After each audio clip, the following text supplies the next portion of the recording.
Je vous interromps tous, on va faire, Je suis désolé. On va faire avancer ce débat. J'ai un invité de dernière minute, et comme il a été taxé de cerveau malade, je vais le recevoir à part, et je reviendrai vers vous juste après. Marc-Édouard Nab, vous êtes écrivain. L'affaire Dieudonné, mais la galaxie Dieudonné, Soral, c'est votre sujet, puisque depuis 3 ans, on vient de l'apprendre, vous écrivez un livre qui devrait faire 1000 pages, qui va sortir dans un mois, dans quelques semaines en tout cas, et dont vous venez de publier un extrait qui circule d'ores et déjà sur Internet.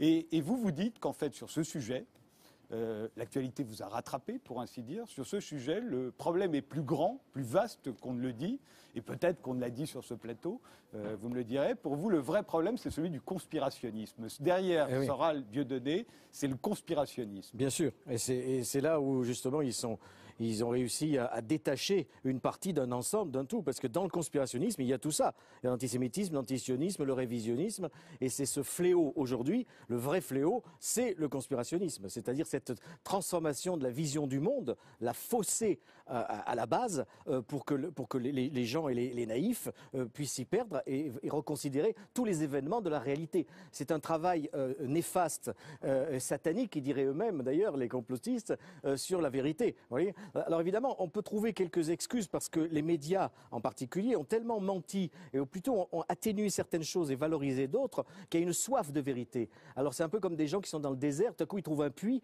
alors ils se jettent sur le puits et ils boivent l'eau qui est empoisonnée. Le puits, c'est Internet.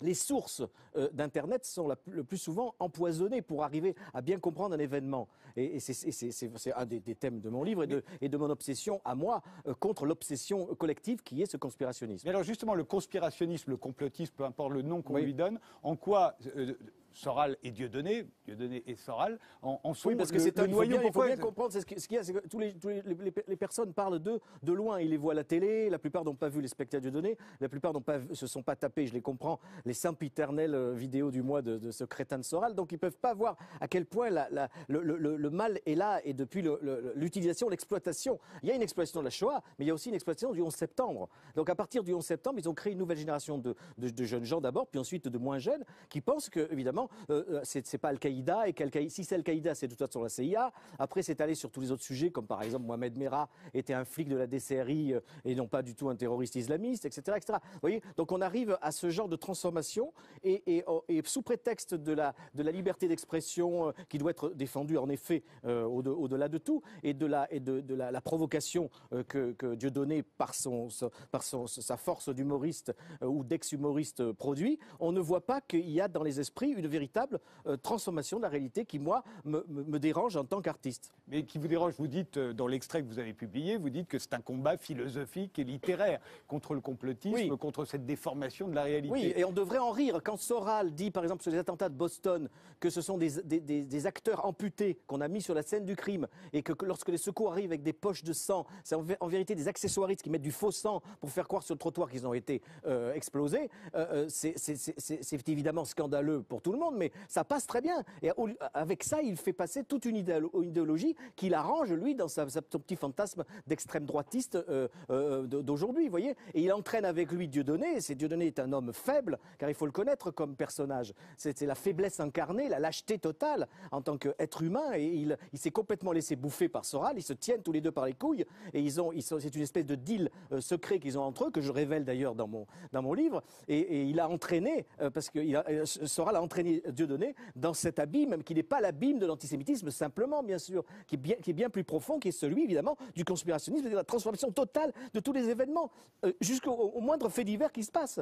Mais pour vous, par exemple, il fallait interdire ce spectacle Non, surtout pas. Moi, je suis contre les interdictions, contre toute censure. Ça, c'est évident, c'est la première chose. Au contraire, il faut montrer à quel point Dieudonné a tout perdu. Mais il n'a pas tout perdu uniquement parce qu'il a abordé des sujets qui sont des sujets insupportables. Il a aussi tout perdu en tant que humoriste. Et je voudrais qu'on voit son dernier spectacle, car il est très faible. Il est très faible pour cette raison-là. Parce que quand il fait, vous comprenez, il a fini par se prendre au sérieux, ce qui est vraiment le le grand drame pour un humoriste.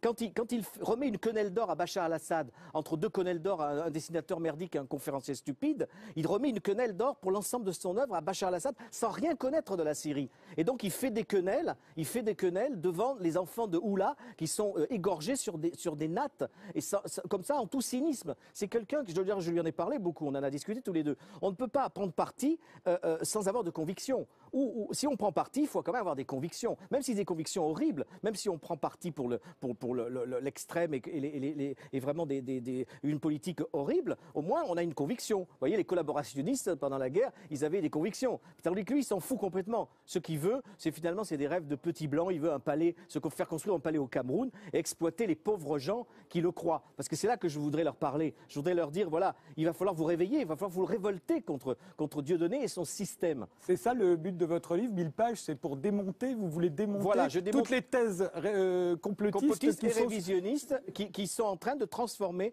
la réalité au détriment d'escrocs qui font ça, et dont Dieudonné et Soral sont aujourd'hui les criminels de l'esprit, ce sont les propagandistes les plus importants en France, et c'est pour ça qu'il faut absolument les combattre. Pas forcément pour des questions que tout le monde brasse comme dans un délire, liberté d'expression d'un côté, antisémitisme de l'autre, vous voyez. Et ça me semble absolument capital aujourd'hui. Aujourd'hui, on pourrait dire que le gouvernement, Manuel Valls, a gagné. Le spectacle est interdit. Et pourtant, d'après vous, en fait, tout se passe sur Internet maintenant. Mais non, pas seulement sur Internet, dans la réalité est devenue Internet aussi. Le trottoir, le parvis du Zénith de Nantes est aussi une plateforme Internet.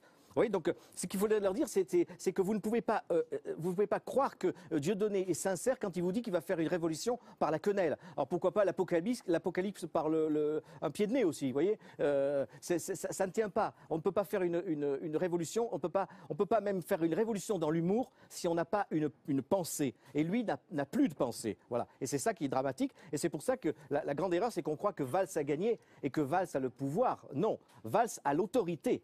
Dieudonné, c'est lui qui a le pouvoir aujourd'hui. Et en tant que justement de véritable artiste, chaque artiste, et lui devrait bien réfléchir à ça, doit attaquer le pouvoir. Et aujourd'hui, le pouvoir, c'est Dieudonné. C'est pour ça que moi, je le combats désormais sans pitié. Merci Marc-Édouard Nab.